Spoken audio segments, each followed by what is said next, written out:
뭐 항상 다양한 주제 가지고 찾아뵈어 왔었는데, 오늘도 이제 조금 이제 다른 국영수 선생님들과 함께 이걸 진행을 하게 되었습니다. 자, 그러면 네, 기록이 되고 있고 다 들어오셨네요. 좀 늦게 들어오신 분이 계셔서 입장을 시켜드렸고요. 그러면 우선 이제 저는 이렇게 크게 한 네 가지 정도 말씀을 드리려고 해요. 수능의 의미, 네, 제목은 뭐 대학 가는데 필요하다고 하는 어디 어디 필요한가. 그다음에 이 시기쯤에는 뭐 이제 예비 고3이라면 어쩔 수 없이. 그다음에 뭐 혹시 뭐 좀 빠른 학년이라면 일찌감치 정시 올인을 시작하는데 그 올인의 전제는 목표 설정에 있다는 말씀 드릴 거고요. 그다음에 이제 정시 올인을 한다고 했을 때 그것이 허수인 경우와 실수인 경우, 그다음에 뭐 수능 최저가 또 어떻게 유용한지 이렇게 한 네 가지 정도 말씀드리도록 하겠습니다. 우선 수능의 의미와 역할도 좀 시작해 보죠. 자, 수능의 의미와 역할, 뭐 크게 일단 세 가지로 정리를 해봤습니다. 일단 정시 진학의 근간이다. 그래서 뭐 일부 학교에서 뭐 이제 생기부가 들어가네 만에 내신이 어떠네 이야기를 하고 있지만 어쨌든 정시는 대부분 네, 수능 100%로 가죠. 물론 이제 뭐 표준 편차가 뭐가 있고 이 표준 점수가 있고 해서 반영하는 방식은 천차만별이지만 어쨌든 수능으로 가는 거고요. 그리고 이제 주요 대학 정원에 이제 주요 대학 예를 들어서 이제 서울에서 멀리 있거나 선호도가 떨어지는 대학은 아니지만 수시열 포함하면 어쨌든 40% 이상, 보통 한 45에서 거의 50까지 가는 경우도 있죠. 상황에 따라서는. 자, 두 번째 의미는 수시에서도 필요합니다. 그래서 수시에서 요구하는 최저 등급을 충족시켜야 한다. 그래서 뭐 이것도 뭐 워낙 각양각색이긴 한데 뭐 메디컬 계열들 워낙 인기 있는 3합4 이렇게 부르는 데도 있고요. 뭐 과목별 1 이런 데도 있죠. 그다음에 뭐 보통 이화여대가 3합6으로 조금 학종에서 까다로운 최저를 요구하고 있고, 그다음에 고대가 조금 약화됐다고는 하지만 학업우수 전형 같은 경우에 4, 8, 그래서 뭐 최저 충족률이 이 경우는 거의 한 40%가 채 안 되죠, 평균적으로. 그렇게 활용되고 있기 때문에 여전히 수시에서도 최저로서 수능은 되게 중요하다. 그리고 이제 뭐 지금 중이들이 고교학점제가 본격 실시되고 입시 개편안 나온 거에 따르면 최저가 이거보다 더 세질 것이다라고 전망도 하고 있죠. 자, 그다음 수시 지원의 마지노선이 된다. 그러니까 이제 저는 이제 사실 정시보다는 수시 위주로 학생들을 주로 가이드하는 편인데, 그때도 이제 어쨌든 수시 6번 원서를 쓸 때 가장 6번 카드, 가장 아래 카드는 기본적으로 네, 정시에 선에 좀 맞춰서 쓰게 되죠. 그러니까 정시로 쓸 수 있는 이상을 간다는 특징이 있고요. 그만큼 다시 말하면 수시에서 약간 상향을 쓰기 위해서는 그것이 근거 있는 상향이 되기 위해서는 이제 정시가 받쳐줘야 된다라고 말씀드릴 수 있습니다. 자, 그러면 대체 그 수시로는 그럼 어디까지? 왜냐면 제가 이제 수시로 갈 수 있는 대학 선을 정하는 게 일단 정시가 될 수 있다 얘기 되기 때문에 요거는 이제 제 자료는 아니고, 네, 제가 오후에도 한번 보여드렸지만 이제 그 유튜브에 올라와 있는 이혜영 소장님의 자료입니다. 요 자료를 이제 보게 되면 뭐 대략 한 요 정도 선이 돼야 갈 수 있다. 그러니까 우리가 보통 이제 학생들한테 이제 아직 좀 입시에 좀 잘 모르는 중3들한테 물어보면 그래요. 너 어디쯤 가고 싶어? 그럼 뭐 인서울이요. 그럼 네가 말하는 인서울은 대체 어딘데? 중앙대요. 그러니까 학생들이 중앙대 정도는 다 가야 된다고 생각하고 가고 싶어 하죠.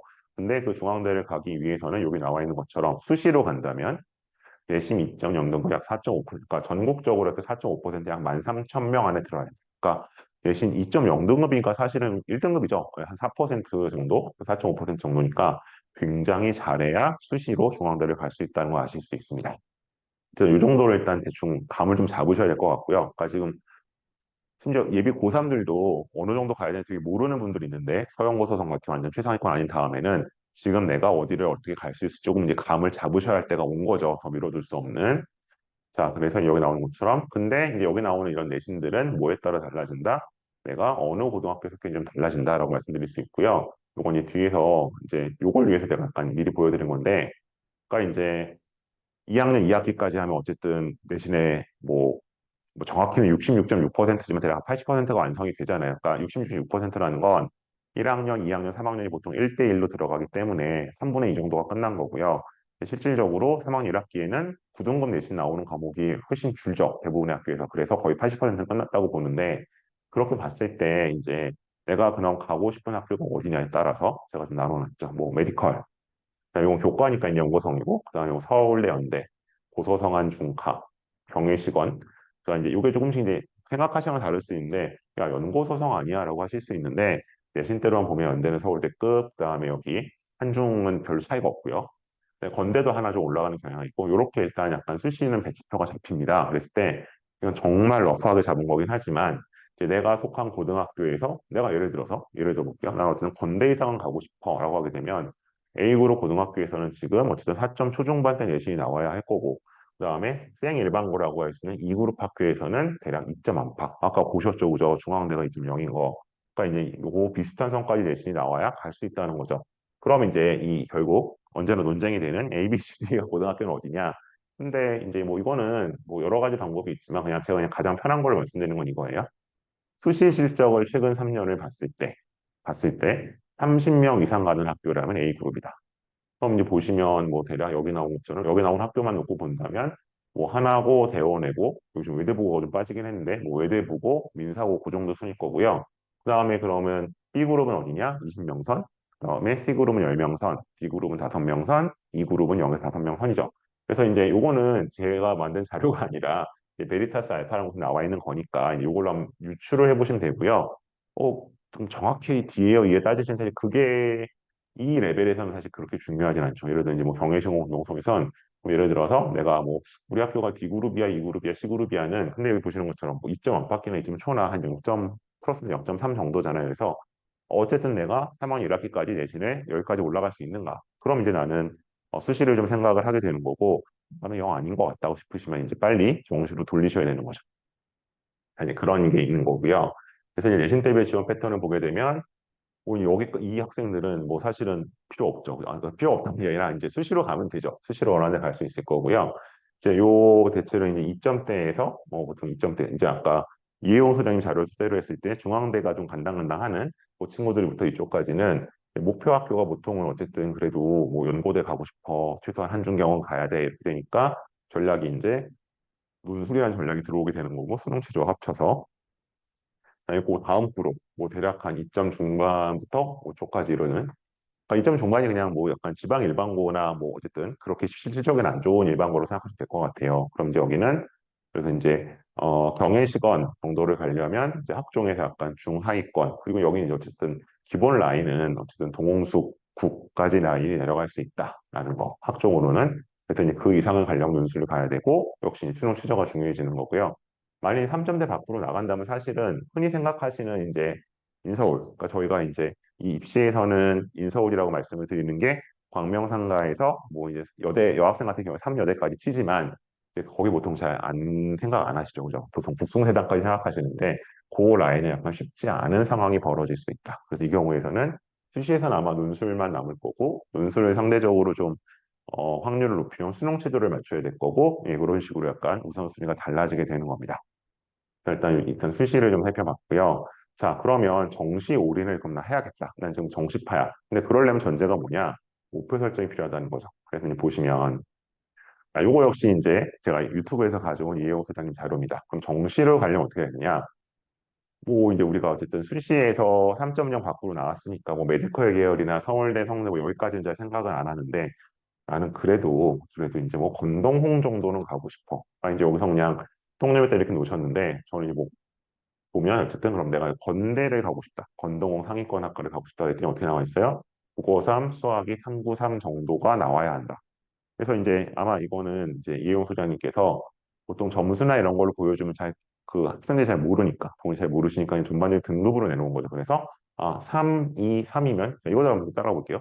3, 2, 3이면 건동홍 상위학과를 갈 수 있다. 그리고 이 안에 무수한 이제 스펙트럼이 벌어집니다. 그 다음에 예를 들어 하나를 올려서 9, 2, 이거 2, 3이죠. 2, 3 혹은 뭐 3, 2가 되면 중경 2 시립대 하위권에 갈 수 있고 그다음에 우리가 흔히 얘기하는 이제 오늘 저희가 2등급이었잖아요. 그죠? 만약에 둘을 찍게 되면 서성한 하위에서 중경 2시 상위까지 간다. 그러니까 이게 차이가 되게 커지는 거죠. 그러니까 예를 들어 국어가 한 등급이 올라가면 물론 이제 이것도 뭐 2등급 문을 닫냐, 3등급 문을 열었냐 뭐 이런 차이가 있긴 하겠지만 어쨌든 한 등급이 올라가게 되면 네, 소위 말하는 이 권동홍 라인에서 중경 위시 라인으로 올라갈 수 있는 것이고 만약에 이제 뭐 하나만 더 올리면 뭐 뭐를 올리든 상관은 없겠죠. 뭐가 되면 거기서는 지금 서성한 하위권까지 바라볼 수 있는 그래서 이게 이제 정시가 어떻게 보면은 되게 매력적인 동시에 약간 마약 같은 느낌을 주는 거죠. 왜? 아니, 하나만 더 맞으면 등급이 바뀔 수도 있는데. 물론 반대로 떨어질 수도 있고. 그러다 보니까 이제 자꾸 학생들이 정시 올인을 선언하는데 그렇게 막연히 갈 게 아니라 내가 어느 선까지 어느 정도 점수를 먹겠다는 걸 짚고 가야 된다는 거죠. 좀 더 구체적으로 가면요. 자, 그래서 이제 이맘때 뭐 고2도 그렇고요. 사실 좀 일찍 오는 고1도 그런데 이제 컨설팅 때 만나면 이제 이런 얘기를 하게 됩니다. 기본적으로. 잠시만요. 좀 늦게 들어오신 분들 입장시키겠습니다. 네, 이런 얘기를 하는데, 그러면 이제 일단 저는 수시를 먼저 한번 고민을 해봐야 되니까. 그럼 정시로는 어디쯤 갈 수 있어요? 그러면 모르겠어요. 이게 제일 많고요. 아니면 뭐 이렇게 말씀하세요. 국어 4, 수학 3, 탐구는 아직. 근데 일단 모르겠다는 거는 조금 이제 무심하다는 느낌을 받을 수 있고, 왜냐면 아까처럼 대략적인 건 좀 알고 있어야 되는데, 두 번째는 국어사 수학사는 사실 이거는 2학년 때까지 모의고사는 사실은 정시를 놓고 봤을 때는 큰 의미는 없거든요. 어차피 뭐 소위 말하는 재수, 반수생, N수생이 들어온 다음에 진짜기 때문에, 그리고 이제 아직까지 뭐 열심히 안 푸는 친구들도 심지어 있고, 그래서 일단 내가 정시로 어디쯤 갈 수 있는지를 한번 확인하실 필요가 있고요. 이제 이런 오늘처럼 이제 이런 설명을 통해서 그다음에 정시를 선택했는데 그거는 이제 무슨 얘기냐면 수시를 포기하니까 정시가 되는 게 아니라 어쩔 수 없이 내가 정시를 선택해야 된다는 거죠. 그래서 내신이 안 되니까 정시로 가야지. 그럼 죄송한 말씀이지만 대체로 정시로도 잘 못 가요. 왜? 괜히 이제 재수해봐야 거기서 거기고 그래서 적극적인 동기부여가 필요한 것이고 그래서 이제 그럼 뭐 둘 중에 하나겠죠. 그럼 나는 정시로 뭐 올려보겠어. 그리고 근데 수시에서 최저 뭐 어디까지는 해서 최저를 충족시키겠어. 이런 목표가 좀 있어야 된다는 거죠. 그래서 구체적인 대학과 학과 제가 좀 이따 보여드리겠지만 그다음에 뭐 나는 수학은 1을 맞을 거고 영어는 1을 맞을 거고 이러한 목표 설정이 필요한 거죠. 그냥 하나씩 올리겠어 이런 게 아니라 자, 그래서 이제 예를 들어서 요건 이제 제 자료가 아니라 이제 생글생글에 나와 있는 아마 보신 분들도 있을 거예요. 자료를 가지고 온 건데 일단 문과 거를 한번 가지고 와봤습니다. 그래서 워낙 이과 설명회가 많기 때문에 그러면 이제 요거는 9월 모평이에요. 작년 수능 아니고 했을 때 어디를 갈 수 있느냐? 그러면 여기 이제 뭐 저희가 예를 들어 평균 111이면 어쨌든 뭐 봤을 때 288 이상이 되는 거죠. 그렇게 보게 되면은 뭐 288이면 성대 글경 이상이네요. 다 1등급이면 이제 그렇게 되는 거고. 그다음에 그러면 여자 평균가 뭐 어쨌든 턱걸이겠죠. 전 과목이 어쨌든 다 2가 나왔다. 그렇게 되면은 이제 11이 빠지니까 그러면 산술적으로 어쨌든 269 정도 되는 거잖아요. 근데 269 269 267이네요. 267 정도 되는 건데 그렇게 되면 이제 보시면 여기가 뭐 대로유선까지 홍익대선 혹은 뭐 홍익대선이네요, 그죠? 근데 아마 정시에선 자율전공 같은 데가 제일 인기가 많으니까 그러면 평균이라는 것이 상당히 유의미할 수 있다. 일단 정시에서도 그래서 그러니까 가장 끝자리에 걸려서 그냥 예를 들어 11, 11, 11%로 끝자리를 맞춰도 어떻게 될 수 있다는 거. 이제 홍익대 자율전공 정도는 갈 수 있구나. 그러면 중간 정도 되면 어디 갈까요? 이제 4, 11의 중간이니까 6, 18, 19, 28, 280 정도 되면은 대체로 이제 이화여대 초등교육과는 되게 인기가 가니까 아마 이화여대에 대부분의 학과 내지는 한 외대 이상의 대부분의 학과를 다 갈 수 있겠구나. 외대 시립대는 골라서 갈 수 있겠구나. 라는 게 들어오는 거죠. 그래서 이제 뭐 최상위권한테는 2등급 나오면 뭐 잘 안 나왔어. 뭐 이번에 망했어. 이렇게까지 얘기가 나오지만 모든 과목이 2등급을 맞을 수 있다면 어쨌든 우리가 흔히 원하는 인서울의 꽤 명문대라는 곳을 갈 수 있다는 걸, 탑 10급에 갈 수 있다는 걸 아실 수 있습니다. 그 다음에 이제 뭐 이과는 요건 이제 작년 배치표를 제가 가지고 온 거예요. 작년 배치표 일단 가지고 와봤는데, 그러면 여기는 보시면 평균이 443은 288 정도 되는 거죠. 그러면 이제 요 정도 선이 되겠네요. 이제 여기는 사실은 소위 말해서 일단 그 연대, 공대 정도까지, 그 다음에 주요 대학의 뭐 이제 지방에 있는 시의회까지도 갈 수 있는 점수라는 거 아실 수 있을 거고요. 그다음에 그럼 이것도 한번 따져보죠. 그럼 평균 이제 11, 11, 11을 찍어서 3, 3이다. 그러니까 267 정도까지 좀 내려가 보죠. 267이면 어디 있나요? 여기 쭉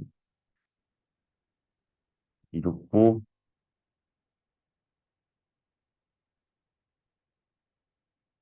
8428 이런 종표가 바뀐 거예요. 뭐이 정도 선으로 대충 보시면 지금 보시는 학교들이 뭐 경희대, 뭐 이제 뭐 국제 캠퍼스도 있기는 합니다만 경희대, 국제, 건대 뭐이 정도까지 가실 수, 건대까지도 갈 수 있는 걸로 나오고 있죠. 뭐 캠퍼스는 있긴 합니다. 그래서 이과에서도 상당한 소위 말하는 이제 우리가 얘기하는 건대 이상의 라인을 갈 수 있다라는 걸 아실 수 있는 거죠. 지금 이제 제가 그냥 큰 목표만 잡는 거니까 이제 대략적으로 말씀을 드리는 거고요. 문과는 한번 살펴봤으니까 이건 넘어가도록 하겠습니다. 자, 그럼 이 정시 올인을 한다고 해서 실수 수는 뭐냐? 여기 좀 표가 하나 나와 있는데, 요거 일단 그 최근 모의고사 점수 가지고 온 거예요. 그러면 이제 1등급, 2등급, 3등급이라고 하는데, 그 차이가 그러면 어느 정도 선이냐는 건, 이건 아마 후에 과목생도 자세히 말씀해 주실 것 같기는 한데, 여기 나와 있는 것처럼, 어쨌든 그냥 뭐, 백분위 같은 걸 보게 되면은, 보통 하나 틀렸을 때 이제 뭐 국어, 화작, 원매 같은 데서 1등급 수원이 모든 컷이 형성이 되죠. 그리고 이제 뭐 요거는 한 3개 정도 틀렸을 때, 그다음에 요것도 한 3개 정도 틀렸을 때 보통 2등급선이 형성이 된다는 걸로 일단은 2개네요. 이건 2개, 3개 정도 틀렸을 때 2등급선이 형성이 되는구나. 그러면 뭐 선택 과목에 따라 차이는 있겠지만 어쨌든 우리는 국어에서 두세 개 정도의 목표. 수학도 보시게 되면 수학은 한 3개까지 틀려도 이제 1등급은 뜨죠. 뭐 2등급은 어디냐? 이제 여기는 원점수 기준 79점, 75점. 꽤 내려갑니다. 한 6개까지도, 5개에서 6개까지도 여유가 생기는 정도고요. 그다음에 요거 이제 수학 기하 같은 경우고. 그래서 뭐 영어야 이제 절평이니까 좀 요 논외로 한다고 하더라도 그럼 이제 우리가 과목별로 봤을 때 국어는 대략 한 뭐, 4개? 뭐 시험의 난이도는 다르긴 하겠지만 그냥 수학은 한 6개 정도까지는 여유가 있다. 그럼 이 정도면은 우리가 기본적으로 본대 이상을 정시에서 바라볼 수 있다라고 라인을 잡으시면 되겠죠. 자, 요 이제 어쨌든 과목에 대해서는 뒤에 선생님도 자세히 말씀해 주실 것 같고요. 자, 이제 저는 마지막으로 수능 최저에 대한 말씀을 드리고 좀 정리를 하도록 하겠습니다. 이거 일단 올해 기준 수능 최저들이 나와 있는 건데 뭐 조금 안 보이실 수 있어요. 글자가 작아서. 근데 뭐 예를 들어서 이제 뭐 가천대 의예과 이런 데는 뭐 세계 1등급 이런 데도 이제 있고요.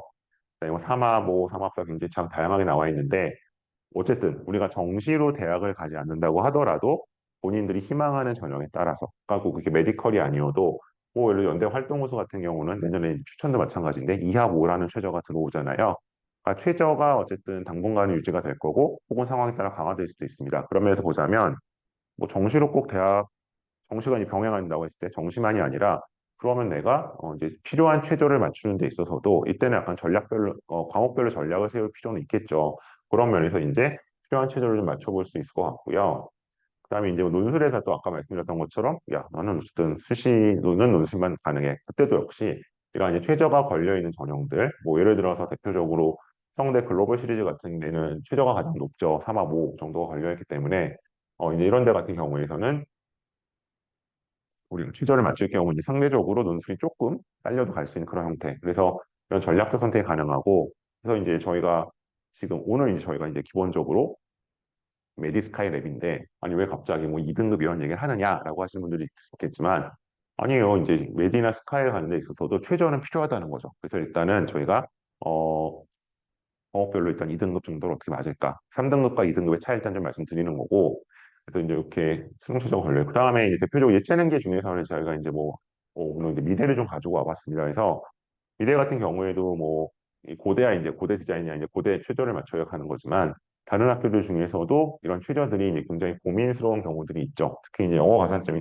걸려 있는 경우들도 많이 있기 때문에, 이런 이제 예체능계에서 또 최저가 필요한 경우에도 그게 뭐 2일 수도 있고 3일 수도 있지만 각자 원하는 만큼의 최저. 그래서 꼭 2를 맞아야 되는 것이 아니라 내가 원하는 전략에 필요한 최저 등급을 맞추는 데 있어서 저희 이제 국어, 영어, 수학 선생님들이 어떻게 이거를 이끌어 주실지. 뭐 학생에 따라서는 한 2달 만에 뭐냐 3등급이나 2등급 만들고 빠지는 친구들도 있을 거고요. 그다음에 뭐 학생에 따라서는 좀 롱텀을 가지고 3등급부터 2등까지 올라가고 뭐 상황에 따라 1등급까지도 가보고 이런 게 가능하다는 걸 좀 오늘 자세히 말씀해 드리게 될 것 같습니다.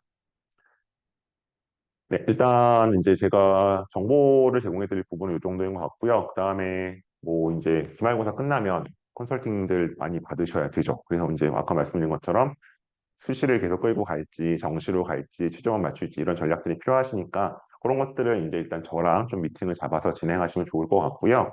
제가 뭐 언제나, 아이고, 죄송합니다. 제가 입장을 좀 못 드렸네요. 제가 언제나 말씀드리지만 저와의 약속은 이 번호로 물론 메디스카이 랩으로 주셔도 되지만 이 번호로 주시면 좀 더 빠르게 말씀 나눌 수 있고요. 그래서 일단 네, 어떻게 좀 내년 입시를 끌어갈지 그다음에 만약 지금 생기부를 어떻게 기대를 해야 될지 이런 것들 도와드리고 있으니까 알려주시면 좋을 것 같고 그리고 이제 여전히 제 입시 밴드는 네, 물론 메디스카이 랩을 통해서도 제공이 되지만 그 성행기 메디큐레이션 통해서도 네, 여러분들 만날 수 있으니까요.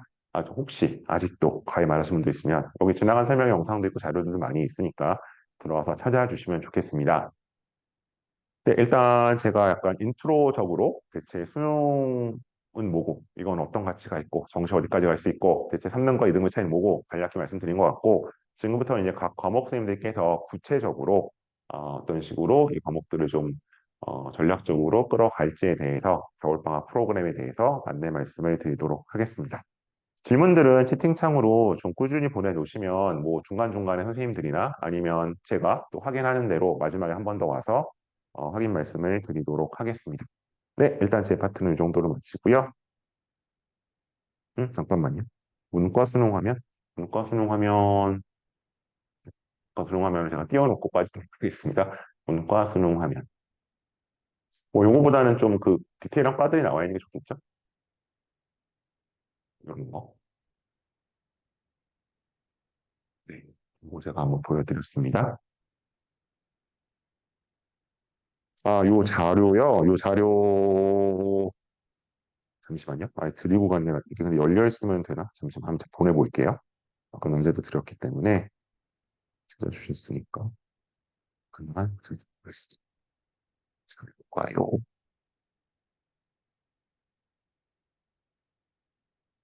네, 자료는 일단 가고 있는데 그래도 박 선생님들 설명 끝까지 잘 들어주시면 좋겠습니다. 네, 그러면 저는 일단 이 정도로 인사를 지금은 드리고요. 마지막에 다시 오긴 할 텐데 각 과목 선생님들 오시도록 하겠습니다. 고맙습니다.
나와요.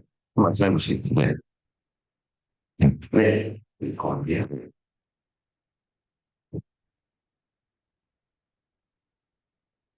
그래서 바로 지난 6월 시험보다 이제 9월 시험 이후에서는 EBS에 대해서 완벽하고 세밀한 공부가 필요하다. 예, 많은 시간과 노력이 들어갈 겁니다. 하지만 그것은 성적으로 응답받을 것이다. 라고 말씀을 드리겠습니다. 예, 이제 수능 완성까지가 끝났습니다. 그러면 D-Day 80일 정도가 남는 시점, 시즌 3가 됩니다. 마지막 파이널 기간입니다.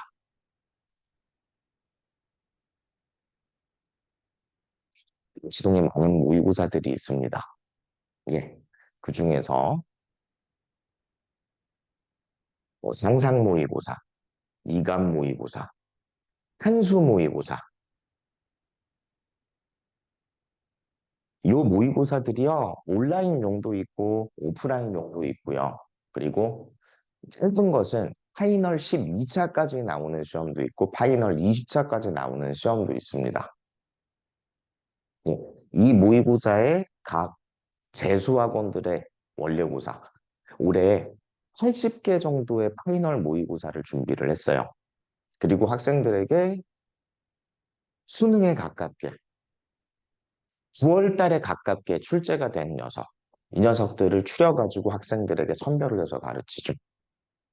예, 마지막은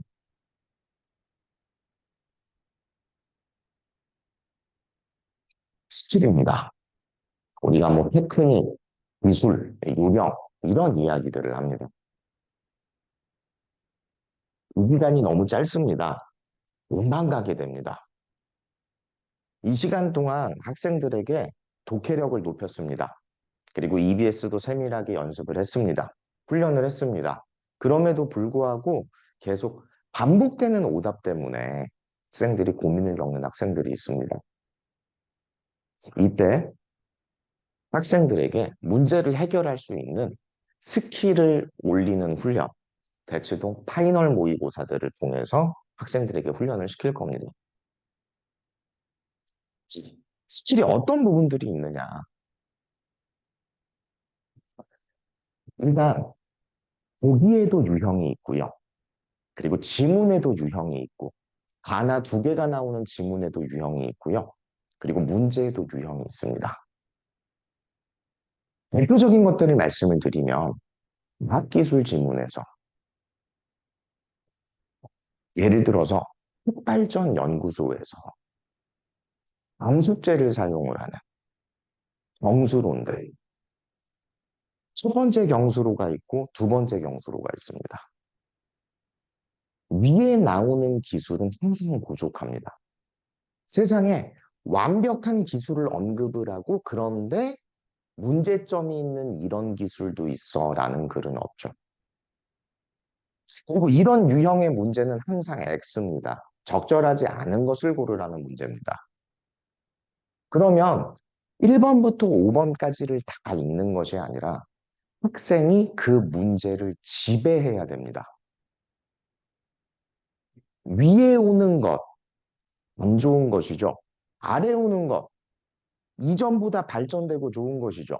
그리고 틀리는 것을 고르는 문제입니다. 그러면 위에 있는 기억은 이라고 주어가 됐을 때 좋다라는 얘기가 들어가야 됩니다.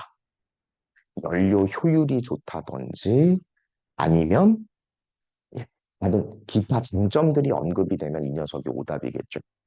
반대로 아래에 있는 것이 효율이 떨어진다든지 안정적이지 못하든지 아래에 있는 녀석이 훌륭하다라고 표현된 선지가 있으면 그것을 골라내면 되겠습니다. 내지는 경제 지문입니다. 경제 지문에서 그래프가 꺾이는 모습, 굴절되는 모습을 보입니다.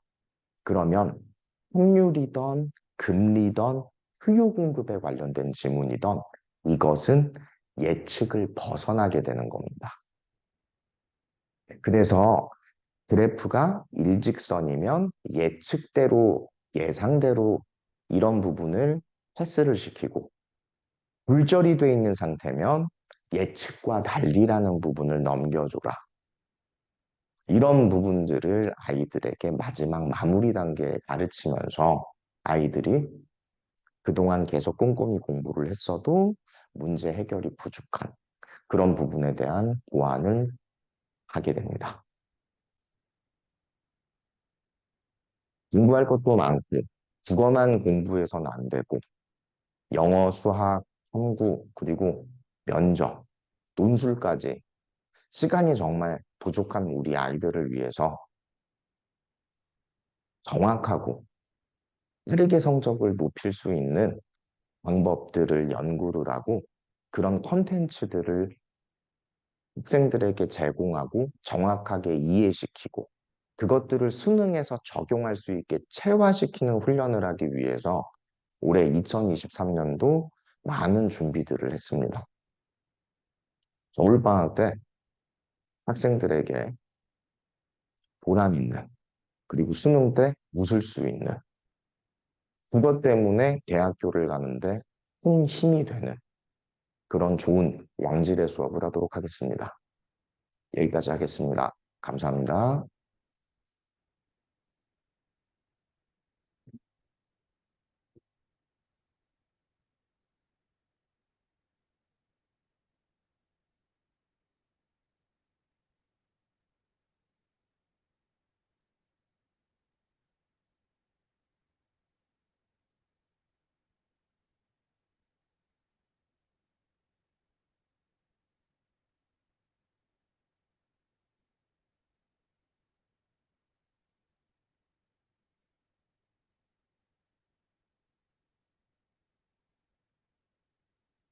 네, 알려주실 거예요? 예. 잘 들었나요? 요거죠. 예. 이거 안 열리는데? 어디서 열리는 거야? 왼쪽? 아, 괜찮아. 그럼 그냥 이거 써도 돼. 네. 네, 네. 네. 없으시면 돼요. 말씀해보시겠어요? 이거 나가는 안녕하세요. 남은수입니다.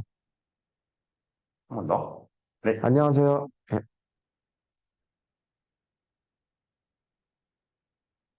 아, 네. 반갑습니다. 저는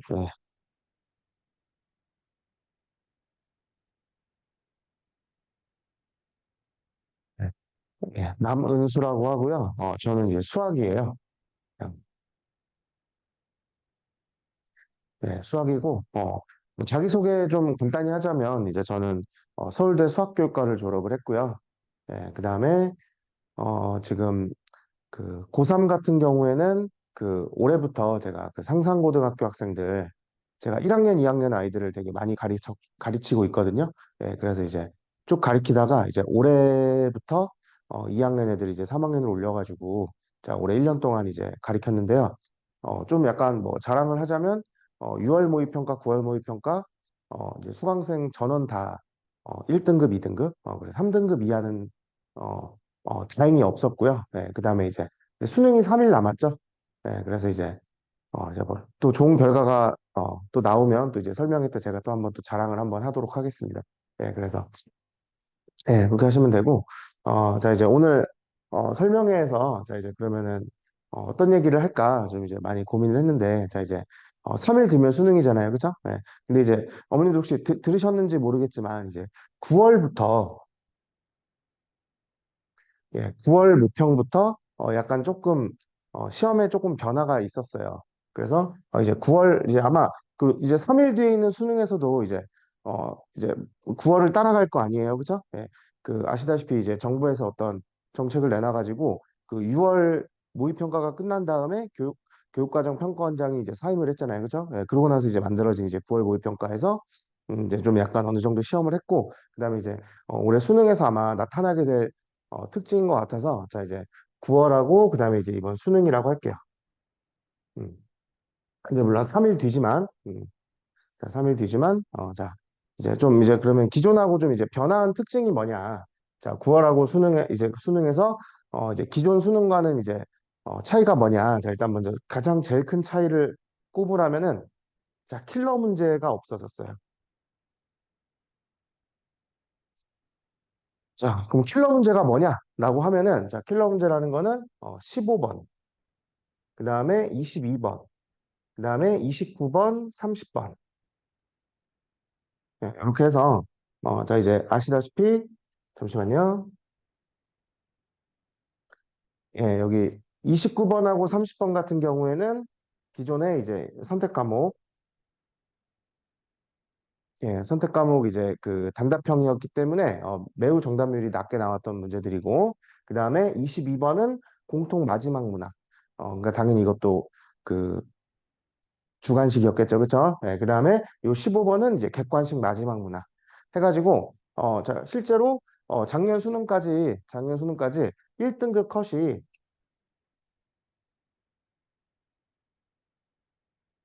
1등급 컷이 84에서 86회로 형성이 됐어요.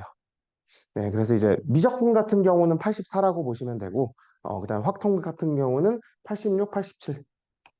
예, 요 정도가 1등급 컷이다라고 생각을 하시면 돼요. 그러면은 1등급 컷이 낮은 게 당연히 더 어려운 시험이죠, 그죠? 예, 84 요게 미적분, 예, 그다음 86, 87 이쪽이 음, 자 심지어 88까지도 그죠? 예, 그래서 이제 작년하고 재작년 수능 같은 경우에 교과정 바뀌고 두 번을 봤거든요. 예, 그리고 이제 올해가 세 번째 수능인데, 예, 요게 확통 같은 경우. 그래서 이제 주로 4점짜리 하나 정도 더 틀려도 이제 미적분 같은 경우는 이제 똑같은 등급을 유지하게 되는 이제 그런 구조인데, 자, 그럼 한번 생각해 보세요. 이제 84를 기준으로 말씀을 드릴게요. 84라는 게 자, 4점짜리 몇 개 틀리면 되는 거죠? 그래서 4점짜리 4개. 그죠? 4, 4, 16. 그죠? 네. 그래서 이제 주로 이 번호대예요. 네, 주로 이제 이 번호대고, 그래서, 사실은 그럼 이제 중요한 건 이거죠. 이제 킬러 문제가 없어졌다. 그럼 이제 이게 도대체 그럼 공부할 때 어떤 이제 마인드를 가지셔야 되나. 자, 이제 이런 거죠. 자, 이제 킬러 문제가 실종됐기 때문에, 자, 자, 1등급 vs 2등급, 자, 이렇게, 자, 기존에는 1등급을 받기 위해서는 어떤 공부를 해야 된다.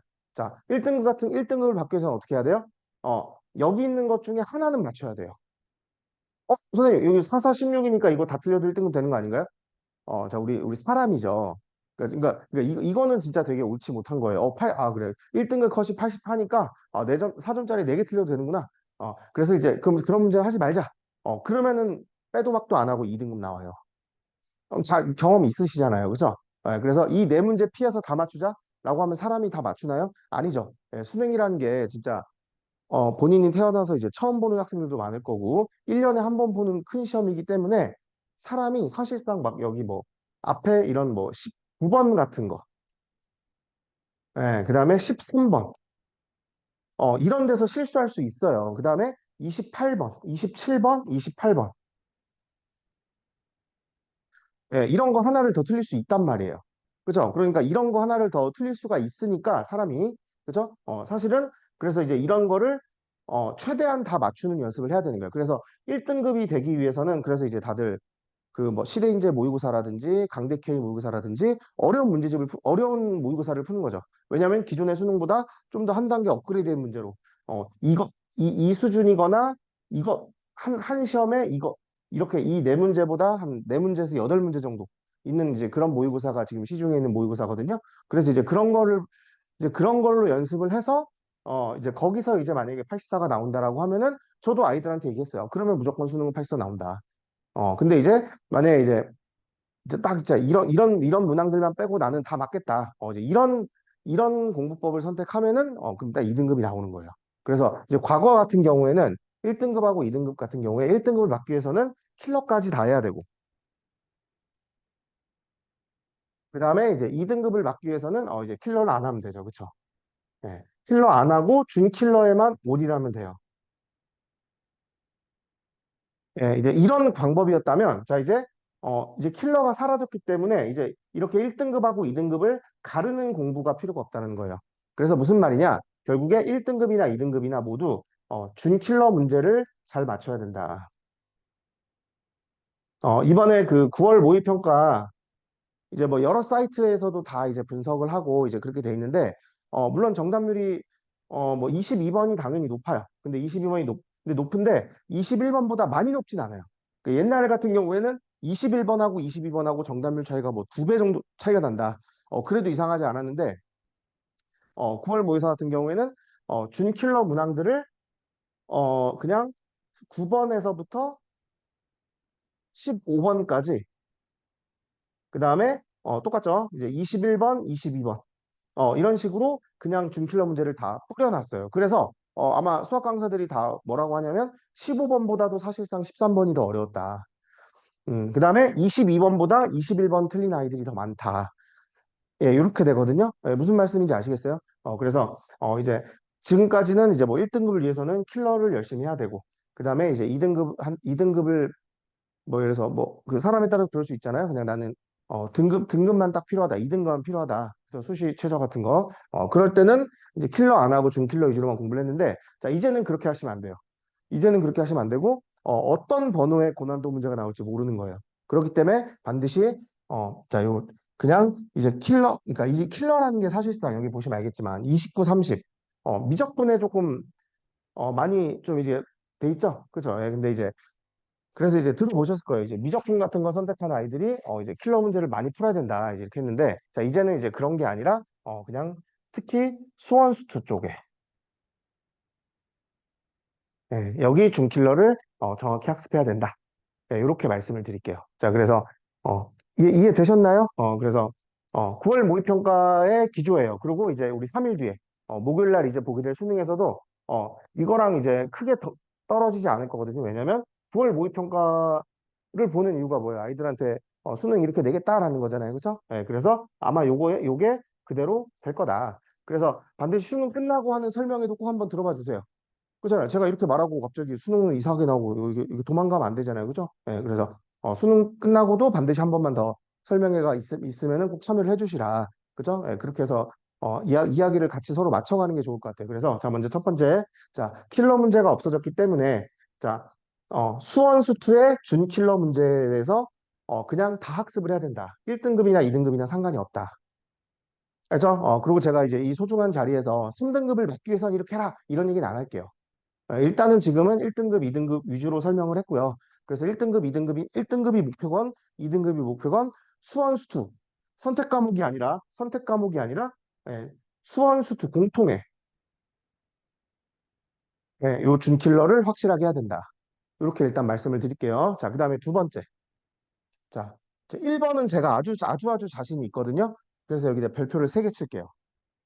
근데 제가 이제 2번은 제가 좀 아무리 분석을 해도 이게 약간 9월 모의평가만의 특성일 수가 있을 것 같다고 생각했기 때문에 일단 별표를 하나 칠게요. 예, 그 다음에 이제 자세한 얘기는 수능 끝나고 다시 한번 제 설명회를 보시면 되겠죠. 예, 그래서 이제 9월 모의평가 이제 두 번째 특징이 뭐냐면 고1 수학 연계가 많이 됐어요.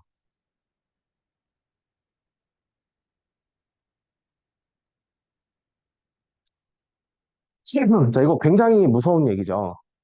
사실 이제 다들 꿈을 꾸잖아요. 이제 고3 올라가면서 내가 이제 1년 동안 열심히 해서 어, 이제 진짜 네, 고1 때는 좀 열심히 못 살았더라도 3학년 때는 진짜 이제 열심히 해서 점수를 올리겠다라고 했는데 이번 9월 모의평가에서 상당수의 많은 상위권 아이들이 많은 좀 좌절을 느꼈던 문제가 아까 말씀드렸죠. 15번보다 13번이 어렵다고. 예, 15번은 아주 쉬웠거든요. 근데 13번이 왜 어려웠을까? 13번이 왜 어려웠을까라고 생각을 해보면 그게 고1 수학 내용이 많이 들어가 있어서 그래요. 그 다음에 14번도 고1 수학 내용이 많이 들어가 있어요.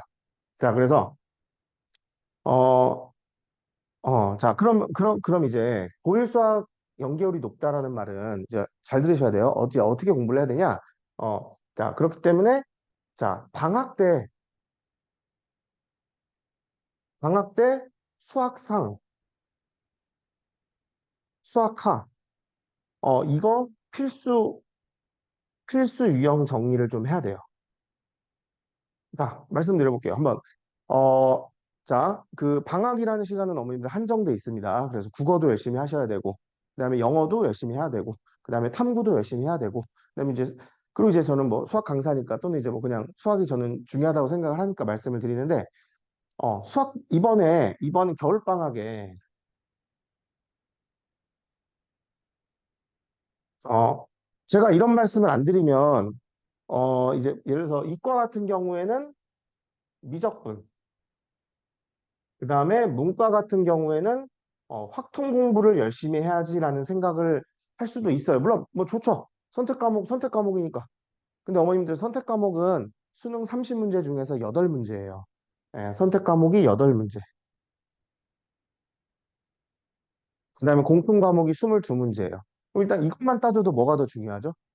그쵸, 공통이 더 중요하죠. 게다가 9월에서 확통은 아예 킬러가 없어요.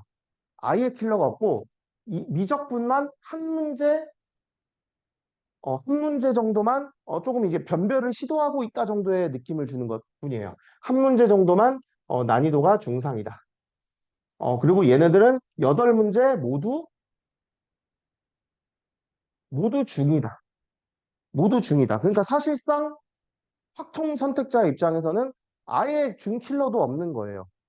우리 중상은 돼야 중킬러라고 할 수 있는 거죠. 그죠? 예, 중 같은 경우는 뭐냐면, 그냥, 기본적인 유형 학습이 돼 있고, 충분히 실전 모의고사를 몇 회 정도만 풀어봤다라면, 적응할 수 있는 정도의 난도. 예, 이렇게 되는 게 이제 난이도 중인 거잖아요. 그죠? 그러니까 8문제 모두 중이에요, 심지어. 예, 그다음에 미적분 같은 경우만 좀 한 문제 조금 아마 좀 그 이과 애들이라 좀 고민을 했나 봐. 이렇게 냈다가는 진짜 점수가 폭등할 것 같아서 한 문제 정도만 좀 어렵게 냈어요. 예, 그렇기 때문에 자, 제가 지금 무슨 말씀드리냐. 겨울방학 때 당연히 수원 수투도 열심히 해야 되고 선택 과목도 열심히 해야 되고 해야 되는데 자, 일단은 시간의 한계가 있기 때문에 제가 추천드릴 수 있는 거는 일단 첫 번째는 수원 수투에다가 일단 그 최대한 많은 시간을 투자를 해야 돼요. 왜냐? 여기 보시면 알겠지만 선택 과목에서는 확통 같은 경우는 준킬러가 없어요. 예, 그 다음에 미적분 같은 경우는 중상 문제가 하나예요. 그러면 사실상 이거는 만약에 이 미적분 같은 경우는 뭐로 해결이 되냐? 3월부터 내신 강좌로 해결이 돼요. 3월부터 내신. 예, 이 내신 학습을 할 때 조금 더 깊게 공부를 해서 이거를 보완할 수가 있는 거고, 그다음 확통 같은 경우도 어차피 내신을 보는 학교가 많죠. 그래서 이것도 3월 내신을 통해서 하면 되기 때문에 이 소중한 방학 동안 뭐를 해야 되냐? 반드시 요 수원 수투 준킬러를 해결할 수 있는 정도까지 해야 돼요. 그리고 할 수 있어요. 왜냐하면 아이들한테 물어보세요. 이거 2학년 때 지금 다 내신으로 본 거거든요. 끝나자마자 이거 다시 지금 시작하면은 늦지 않습니다.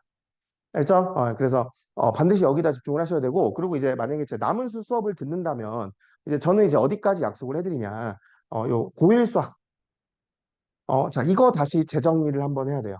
근데 이제 생각을 해보세요. 이거를 갖다가 고1 수학이, 이게 사실상 고1 수학이라는 건 직접 출제가 아니죠. 네, 그래서 공통 과목 수원 수투, 이거 고2 때 배우는 거죠.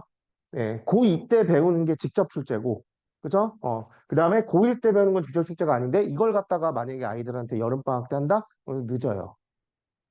네, 그래서, 그러니까 이거는 제가 2번 같은 경우는 그래서 발표를 하나만 쳤죠. 왜냐?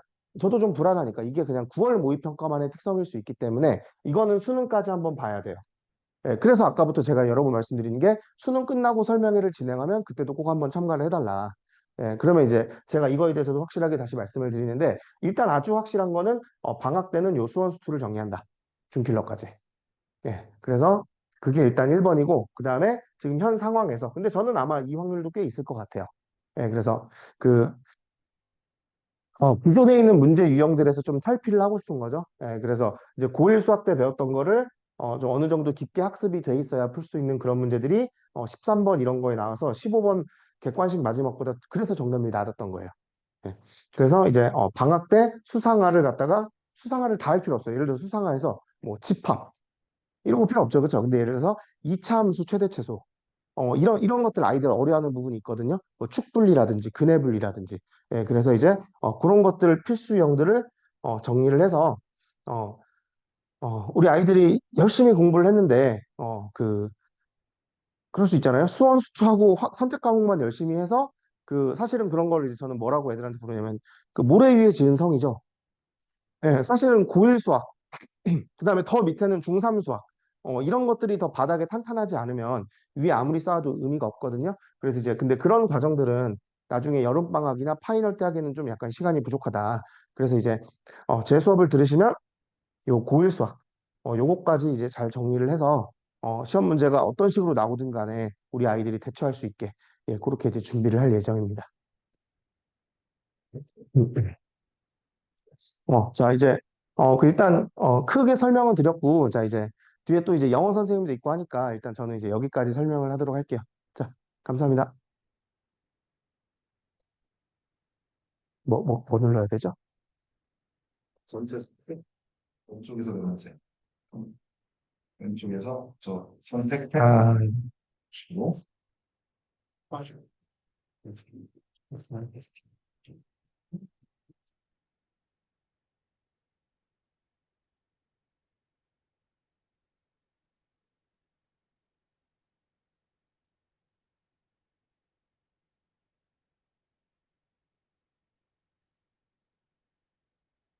PPT는 여기서 띄우면 될까요? 여기 네, 잠깐만.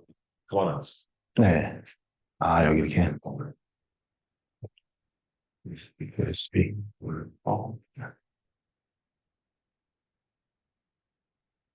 아, 이거 같은데? 아닌가? 건가요? 아, 아니다. 틀렸다. 백하시고.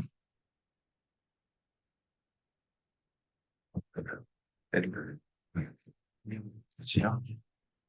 설명용 건가? 네, 맞습니다. 보면 닫아.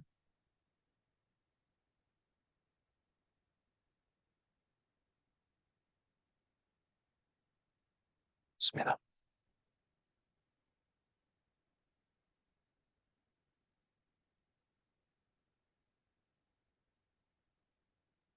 네, 반갑습니다. 영어 강사 임재상입니다. 소리 잠시만요. 이거.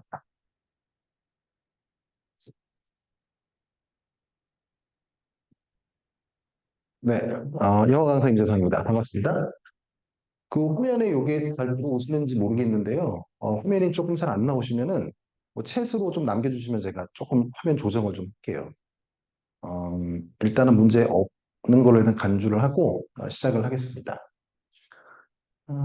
자, 일단 제 프로필은 이렇습니다. 서울대 영문과를 졸업을 했고요. 우리 지금 메디스카이에서 수능반, 그리고 이대 학원에서 상산고반, 이렇게 우리가 수업을 운영을 하고 있고, 오늘 제가 드릴 말씀은 우리 이제 2등급 타깃반 이 학생들이 필요한 게 무엇인가, 필요한 게 무엇인가를 먼저 말씀을 드리고, 그 필요한 것들을 우리 수업에서 어떤 식으로 구현을 할 수 있는가, 이 두 가지 꼭지로 제가 말씀을 드릴 거거든요.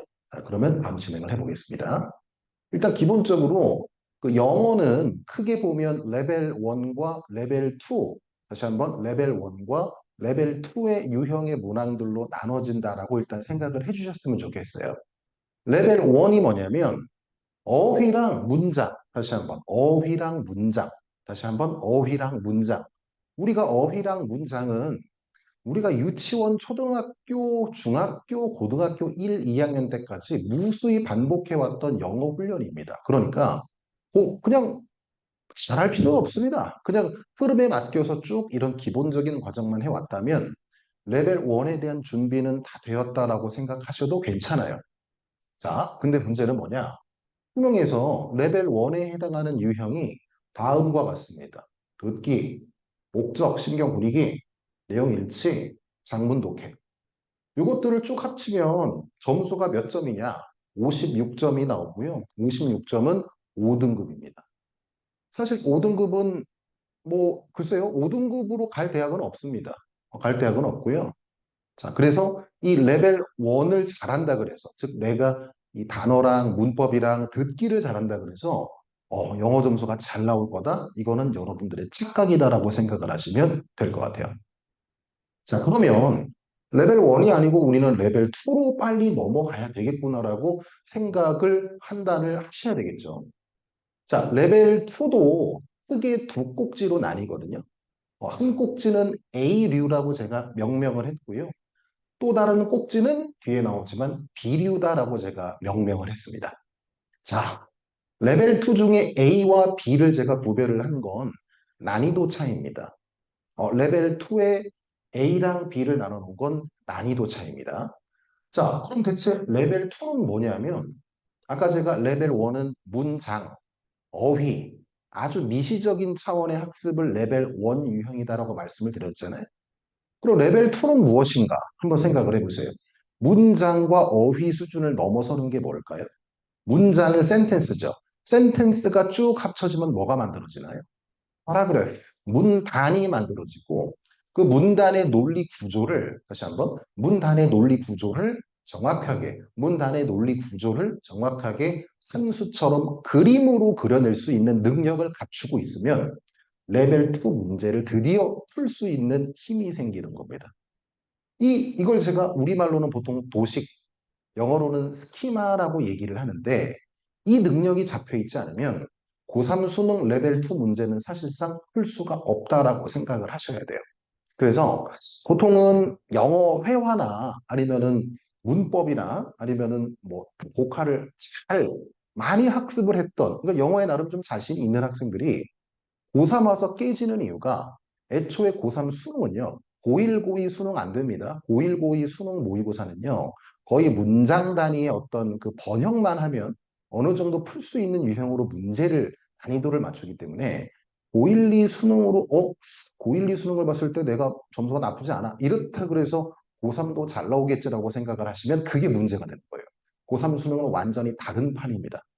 요거 이해가 되셨기를 제가 바라고요. 그러면 자, 알았어. 그럼 레벨 1은 문장을 열심히 하는 것이고, 레벨 2는 문단 구조, 즉 도식을 마스터를 해야 우리가 터치를 할 수가 있다는 건데, 요 레벨 2는 제가 A류랑 B류랑 두 개로 나눌 수 있다고 말씀을 드렸잖아요. A류는 B류보다 난이도가 살짝 쉬운 겁니다. 보통 이 A류는 유형이 뭐냐면 21번 밑줄의 의미, 그리고 20번에서 22, 24, 그리고 40번에 해당하는 주제 찾기, 그리고 30번과 35번의 어색한 부분 찾기, 그 다음 41, 42의 중문 독해. 이렇게 5개의 유형이 있고요. 이것들을 쭉 더하면 요게 24점이 나옵니다. 그럼 아까 전에 레벨 1을 다 더한 거고 요 레벨 2의 알파를 더했더니 드디어 80점이 나옵니다. 자, 80점이면 몇 등급이죠? 2등급이 드디어 나올 수가 있다는 겁니다. 자, 그래서 보통 2등급을 필요로 하는 분들은 보통 우리가 이제 예체능이라 그러죠. 예체능에서 사실 2등급도 필요가 없습니다. 사실상 3등급만 돼도 뭐 내가 꿈이 진짜 뭐 서울대야, 내가 꿈이 이화여대야, 뭐 이렇게 정말 퍼스트 티어를 목표로 하지 않는 이상 그리고 나름 서울권 나쁘지 않은 그래도 뭐 국민대 그리고 뭐 건국대 뭐 나쁘지 않잖아요. 네, 이런 곳을 타깃으로 하고 있다면 영어는 3등급만 돼도 사실상 오케이입니다. 그래서 일단 제가 우리 예체능 준비하는 친구들한테 얘기를 하는 건 일단은 최고 목표를 2등급으로 잡고 2등급에서 조금 떨어져서 3등급도 괜찮아라고 제가 항상 얘기를 해요. 자, 그러면 우리 내가 목표가 예체능이야. 그래서 서울대까지는 아니야. 서울대는 아니었고 그냥 어느 정도 나쁘지 않은 대학이면 인서울이면 괜찮겠어. 이런 친구들은요. 레벨 1 아까 전에 했던 복화 그리고 문법 이거 그동안 했던 거를 그대로 가지고 가서 뭐만 살짝 더하면 되냐면 요 레벨 2의 A류 정도를 풀 수 있는 도식 다시 한번 레벨 2의 A류 정도를 풀 수 있는 논리 구조 짜는 약간의 스킬만 더해 주시면 요거 2등급 나옵니다. 근데 문제가 뭐냐면 이게 아까 레벨 1하고 레벨 2가 정확하게 24점, 56점으로 딱딱 떨어지는 게 아니고 어떨 때는 요게 1, 2점 정도 차이가 나거든요. 그래서 레벨 1과 레벨 2의 A를 다 맞아도 80점이 안 나올 때가 있어요. 뭐 1, 2점 차이로 뭐 78점 이렇게 나온단 말이에요. 그러면 3등급입니다. 3등급은 예체능까지는 문제가 없어요. 자, 근데 만약에 내 꿈이 나는 예체능이 아니야. 예체능이 아니고 다른 진로야. 다른 진로인데 영어 2등급이 반드시 필요해. 2등급이 필요해. 1등급은 무리지만 2등급이 필요해라고 생각을 하시는 분들이 있을 겁니다. 이거는 타깃마다 상황이 다른 거예요. 그러면 내가 반드시 압도적인 2등급을 1등급까지는 무리야. 하지만 압도적으로 안정적인 2등급이 나와야 된다면 이 레벨 2의 A류까지는 다 맞고요. 레벨 2의 B류를 손대셔야 돼요. 자, B류는 소위 말하는 킬러 유형이라고 하는 겁니다. 말 그대로 킬러예요. 학생들의 점수를 좌우할 수 있는 1등급을 좌우할 수 있는 게 바로 킬러입니다. 영어의 킬러는 다음과 같습니다. 첫 번째는 빈칸, 두 번째는 순서, 세 번째는 삽입이죠. 빈칸 4개, 2, 3, 2, 3에서 총 10점, 순서 2개, 2, 3 해서 5점, 삽입 2, 3 해서 5점, 총 20점이 여기에서 깔립니다. 그럼 잘 보세요.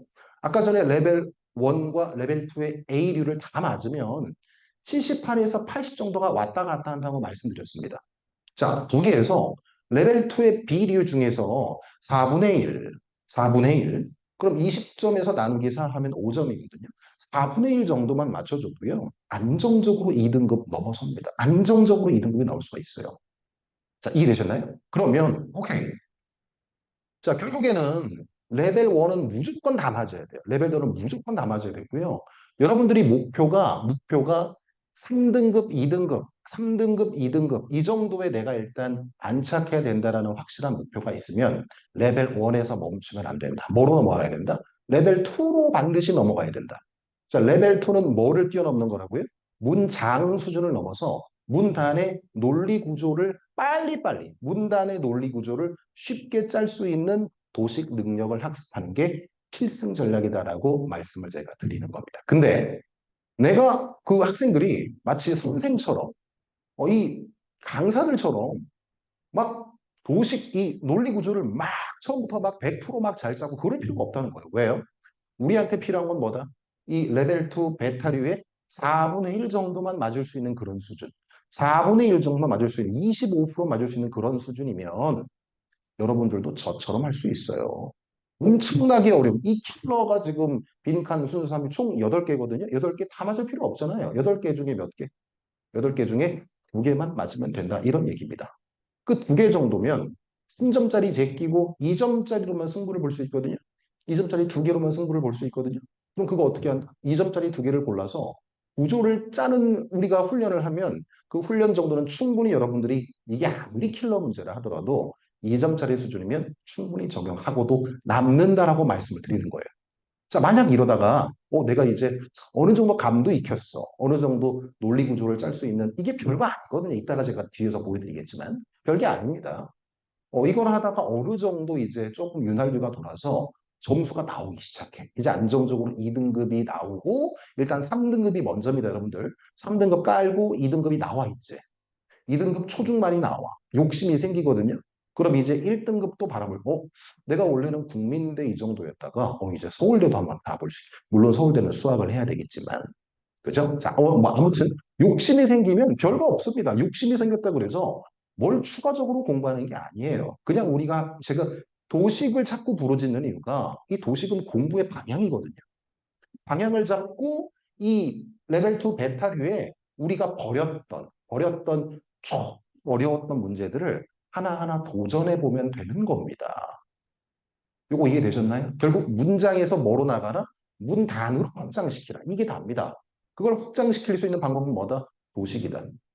자, 도식은 뭡니까? 도식은 뭡니까? 제가 이렇게 요번 이제 9월 평가원 문제, 지금 11월, 한 2달 전에 봤었죠? 2달 전에 그 고3들 11월 평가를 봤는데, 자, 11월 모의평가에서 1등급, 즉 90%가 4%대입니다. 4%대면, 90점이 4%대면 학생들이 느끼는 체감 난이도는 어마무지했다는 겁니다. 자, 그 중에서 가장 어려웠던 문제로 꼽히는 게 21번.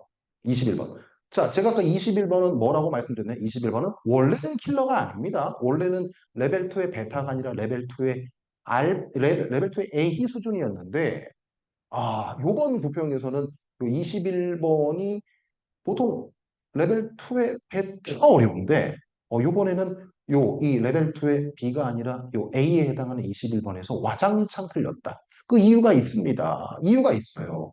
문제가 있으면 이걸 첫 문장을 꼭지를 따서 논리 구조를 짜줘야 되는데 이걸 하지 않고 번역을 하다 보니까 중간에 논리가 엉켜버립니다. 이게 논리가 엉켜지면 중간에 내가 쭉 정리했던 내용이 와장창 박살나거든요. 이걸 번역으로 트랜스레이션 레벨 1으로 접근하는 애들은 레벨 2의 구조를 짜지 못하기 때문에 중간에 조금 이상하다 싶은 게 있으면 본인이 그동안 해석해서 쌓아왔던 그 스토리 라인이 와장창 붕괴가 되기 때문에 이때는 지옥이 펼쳐지는 겁니다.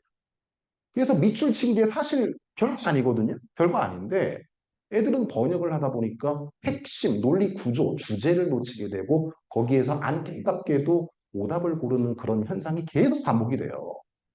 자, 이게 마찬가지로 33번, 요 33번이 부평에서 그 오답률이 가장 높았던 문제거든요.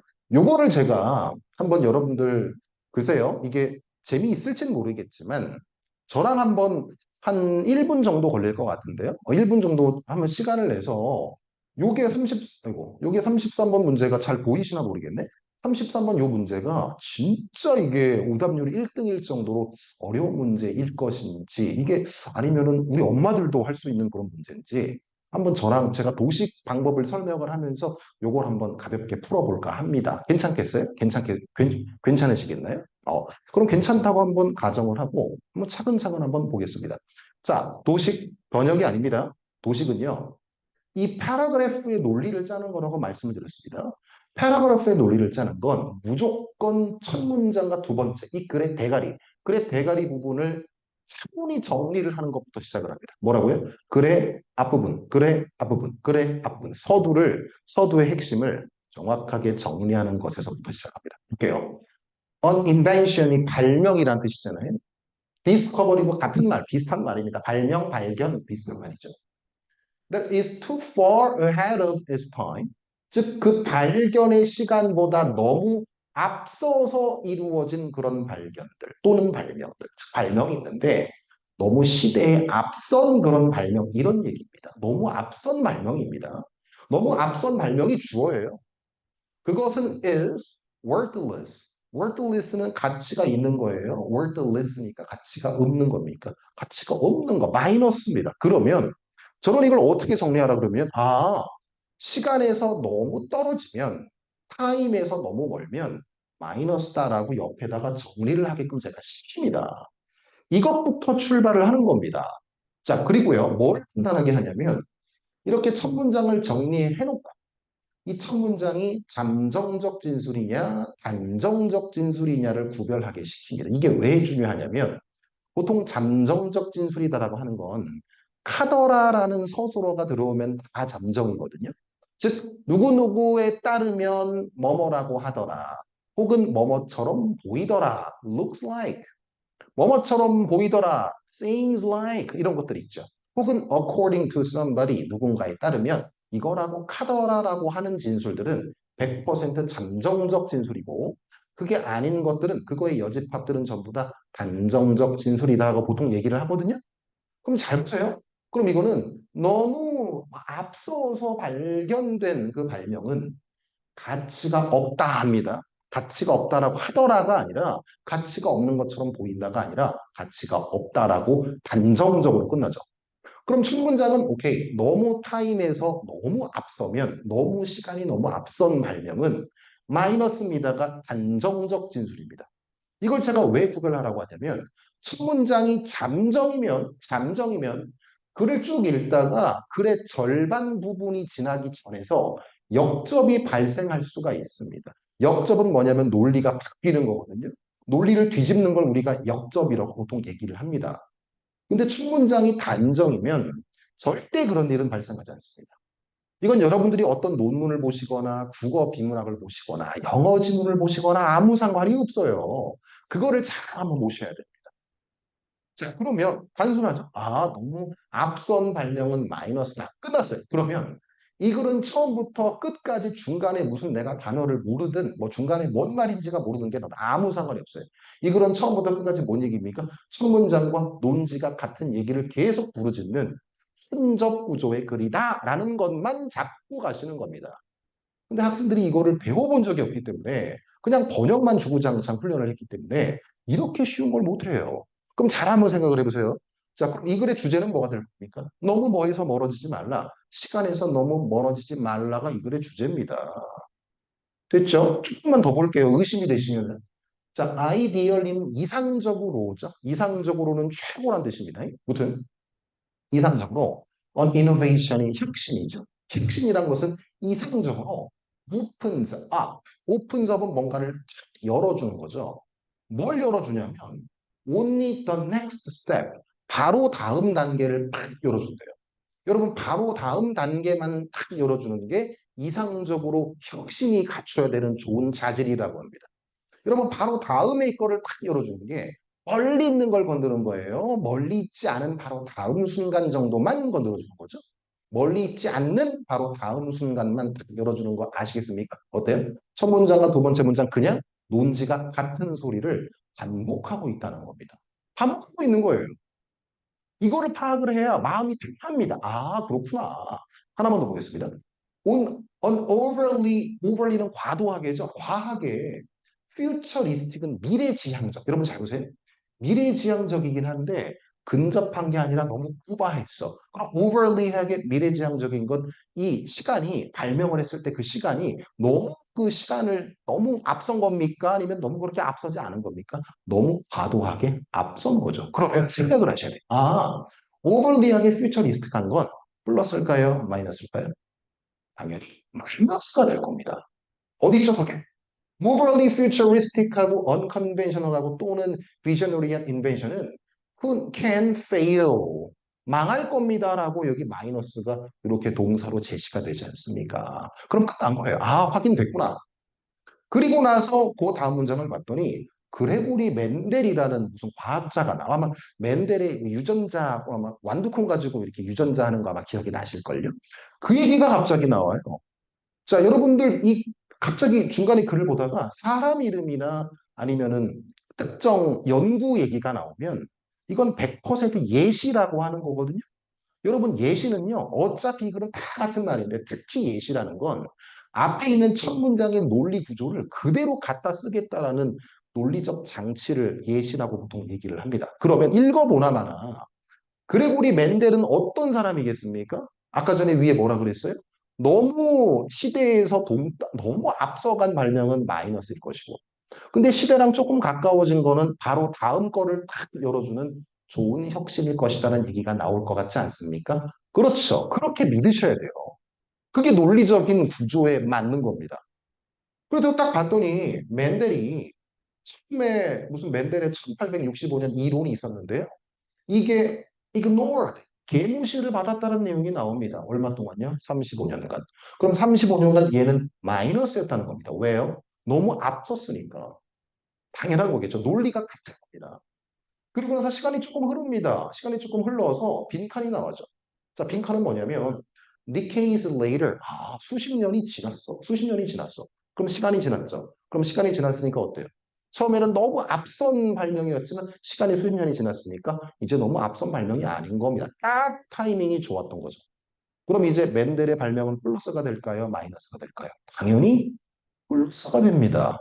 이게 논리 구조, 이게 논리 퍼즐 맞추는 도식이라는 어때요? 뭐 어렵습니까? 아니면 그냥 상식적인 겁니까? 매우 상식적인 건데 이거를 제대로 가르쳐주는 놈들이 없습니다. 안타깝게도 그렇습니다. 이게 현실입니다. 자, 무튼 그래서 한번 답을 골라볼게요. 저랑 같이. 무튼 수십 년 뒤에 과학은 faced, 마주쳤다. 뭘?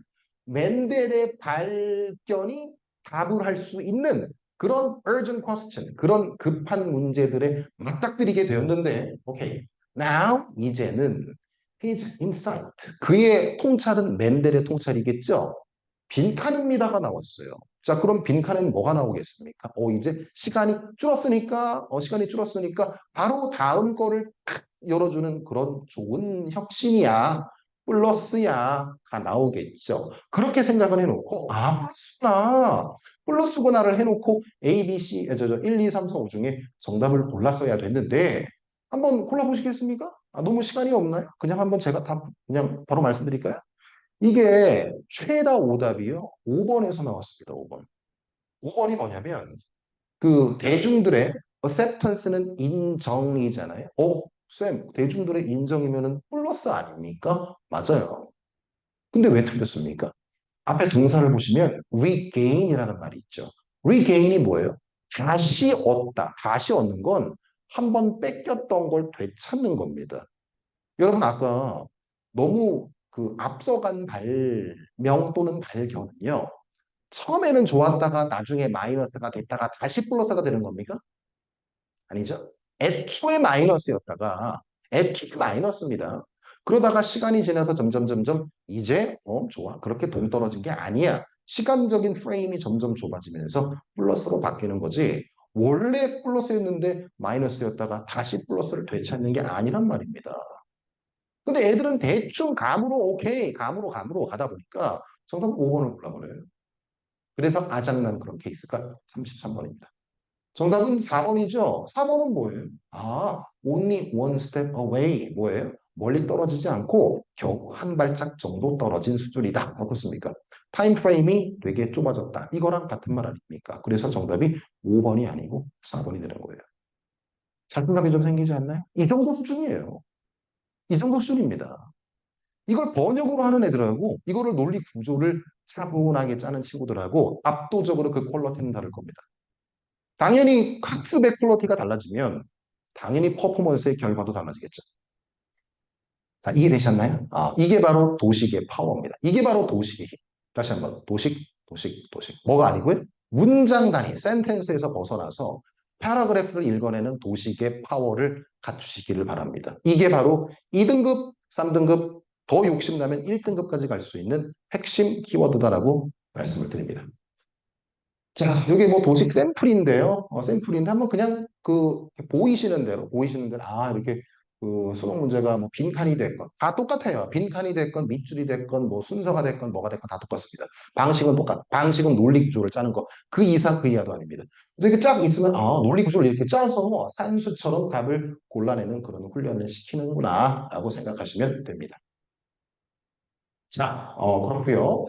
자, 이제 우리 반, 이제 요번 2등급 목표반, 욕심나면 1등급은 이제 학생들의 몫이겠죠. 무튼 2등급 목표반의 이제 권장 수준을 제가 말씀드리면 아까 레벨 1은 뭐 중심? 문장, 그리고 어휘, 이 정도의 수준은요, 100%가 아니어도 돼요. 70%? 조금 낮춰서 한 60% 정도만 돼도 수업 따라오는데 지장 없습니다. 그럼 나머지 60%였으면 40% 어떻게 해야 됩니까? 수업 따라가면서 충분히 메이크업이 가능해요. 그런 겁니다. 근데요, 공부할 의지는 제가 잡아주지 않습니다. 애초에 공부를 하기 싫어하는 학생들은요, 데리고 오지 마세요. 그 무슨 의미가 있습니까? 공부할 자세. 내가 지금 공부를 못해도 돼요. 못하지만, 그래도 영어 문장이 있으면 한 60% 정도 해석 정도는 할 수 있지만, 나는 대학 가고 싶어. 의지를 보여주는 친구들은 저는 대환영입니다. 근데 그게 아니라 아무리 공부를 잘하고 어쩌고 해도, 그죠? 내가 싫어서 오는 거, 나 등 떠밀려 오는 거는 저는 이해를 못 하겠습니다. 뭐 어머님들 혹은 아버님들, 애기들이 더 잘 알 거라고 생각합니다.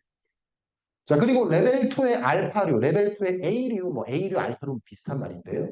레벨2의 A류 문제 정도를 그냥 그냥 뭐 이렇게 풀었는데 다는 안 맞지만 그래도 뭐 조금 정도는 풀 수 있겠어. 이 정도의 느낌을 가져오면 최상이지 않을까라고 생각을 해요. 나머지는 제가 알아서 다 잡아줍니다. 그래서 뭐 영어를 너무 어떡하지? 이런 걱정 안 하셔도 돼요. 그냥 제가 다 알아서 제가 알아서 다 해주니까요. 뭐만 갖고 오시라고요? 의지만 갖고 오십시오. 하고 싶다라는 열정만 가지고 오십시오. 꾸밀려 오지 마세요. 네. 자, 그리고 학습 목표는요. 제가 보통 우리 고3 커리큘럼은 다 비슷해요. 고3 커리큘럼은 시즌 1, 2, 3, 4 보통 4꼭지로 구성이 되는데 요번 개강되는 11월 28일 화요일 반입니다. 화요일 반은 이미 지금 작년 2학년 친구들이 이렇게 올라오는 그런 반이고요. 약간 고3 조기 개강반 느낌이라고 보시면 됩니다. 무튼 이때가 보통 제가 시즌 1이라고 얘기를 합니다. 이때가 보통 시즌 1. 자, 이 시즌 1 때는 보통 12주니까 3달 정도, 3개월 정도 걸린다 보시면 되고요. 그래서 12월 한 달, 그 다음에 1월 한 달, 2월 한 달, 그래서 총 석 달. 자, 그래서 이때는 뭘 집중적으로 훈련을 하냐? 레벨 1, 레벨 1이 아직 100%가 아니기 때문에 레벨 1도 쭉 훈련을 하고요. 레벨 2의 알파류, 레벨 2의 알파는 킬러가 아니라 그랬습니다. 레벨 2의 알파류 문제를 집중적으로 도식화하는 훈련을 이번 시즌 1 때 시작을 합니다. 이해되셨나요? 쌤, 그러면 이거 레벨 2의 베타는 언제 합니까? 시즌 1 끝나고 합니다. 시즌 1 끝나고 하나씩 제가 난이도가 있는 문제들을 하나하나씩 덮으실 겁니다. 그래서 3월 5월엔 시즌 2, 그다음에 6월 8월엔 시즌 3, 그리고 이제 9평을 보죠. 9평을 보고 마지막 시즌 4 때는 모의고사로 쫙 진행된다. 보통 이런 식으로 구성이 됩니다. 자, 되시죠? 자, 그렇고요. 개강은 아마 저 김현 쌤 문자로 다시 한번 갈 겁니다. 공지가. 다음 주, 다음 주인가요? 다음 주죠.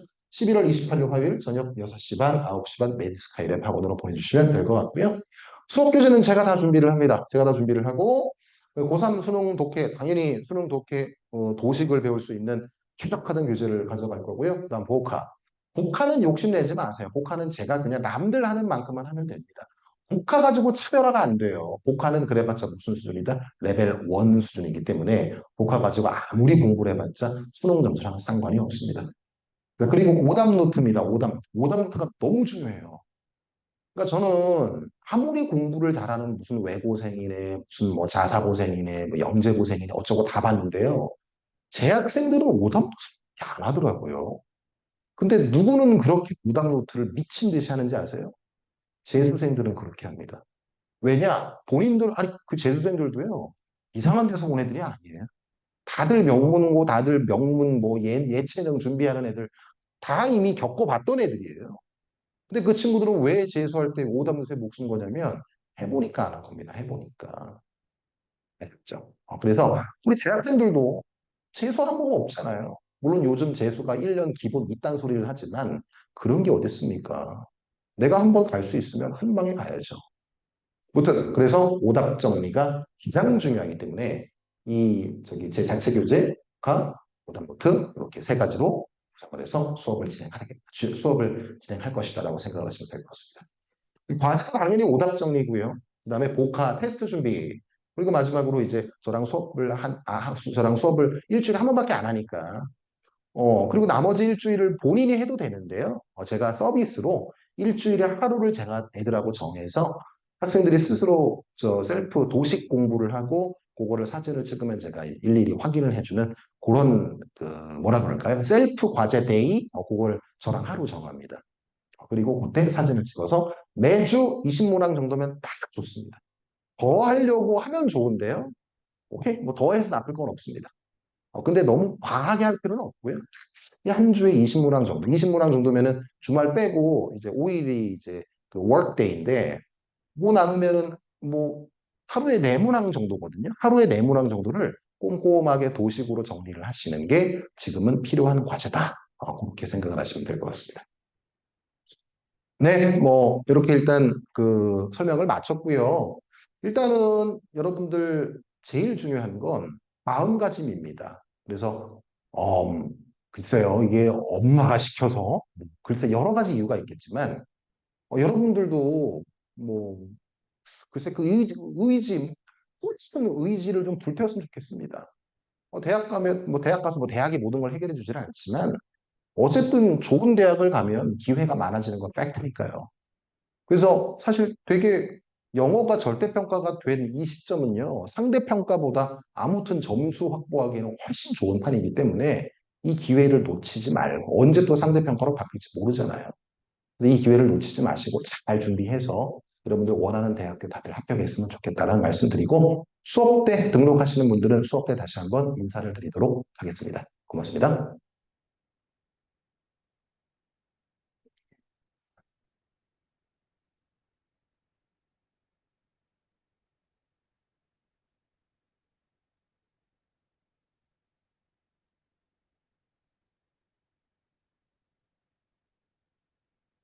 네, 지금까지 저희 국경수 선생님들 말씀 들어봤고요. 혹시 뭐 질문이 있으시거나 프로그램 관련해서 또 안내가 필요하신 분들은 채팅창으로 말씀해 주시면 제가 말씀을 드리도록 하겠습니다. 그리고 아까 자료는 한번 채팅창 쪽에서 공유를 드렸는데 혹시 뭐 또 뒤늦게 못 받으신 분들 계실 수 있을 것 같아서 일단 제 자료는 조금 다시 공유를 해 드릴게요. 잠시만요. 채팅창으로 받으시면 됩니다. 네, 그리고 거기 문의 번호 저희 이제 그 학원 전화 링크되어 있는 휴대폰 번호 알려드렸습니다.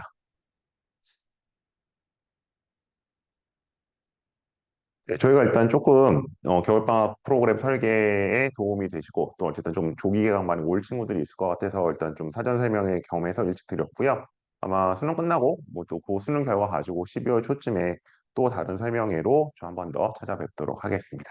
네, 특별히 질문이 없으신 것 같아서 오늘은 이 정도로 마무리하겠습니다. 끝까지 함께 해주셔서 고맙습니다.